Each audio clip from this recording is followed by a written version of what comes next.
Sammy the Brave little seahorse. In the vibrant coral cove where the water shimmered like a rainbow and sea anemones swayed gently, lived a tiny seahorse named Sammy. Sammy was smaller than most seahorses, but his heart was as big as the ocean. He spent his days exploring the cove with his best friend Charlie, a cheerful clownfish, and listening to stories from Tilda, the wise old sea turtle.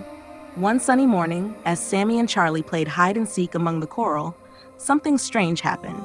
The water around them began to swirl, creating a small but powerful whirlpool right in the middle of the cove.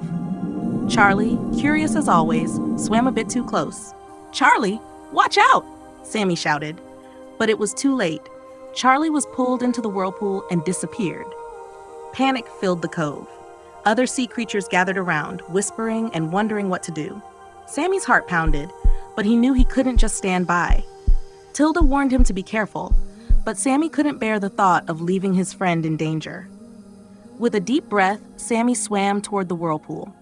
As he approached, he felt the strong current tug at him, but he gripped onto a rock and waited for just the right moment. When the whirlpool slowed for a second, he darted inside. The whirlpool spat him out into a dark underwater cave.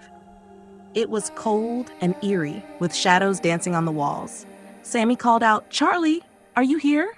A faint, muffled sound reached his ears. Following it, Sammy navigated through twisting passages until he found Charlie tangled in a clump of seaweed. "Sammy, you came!"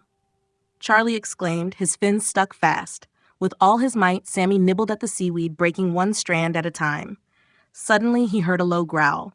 Turning around, he saw a grumpy crab waving its claws. "Hey, that's my seaweed patch!" The crab snapped. Thinking quickly, Sammy said, "Please, Mr. Crab, my friend is stuck. We'll leave as soon as I get him free." The crab huffed, but eventually nodded, allowing Sammy to continue. Finally, Charlie wiggled free, and together they thanked the crab before swimming out of the cave. As they returned to the cove, all the sea creatures cheered. Tilda smiled proudly at Sammy and said, "Today you showed us that true bravery isn't about size. It's about heart." Sammy beamed with pride. From that day on, the little seahorse was known not just as the smallest in the cove, but also the bravest.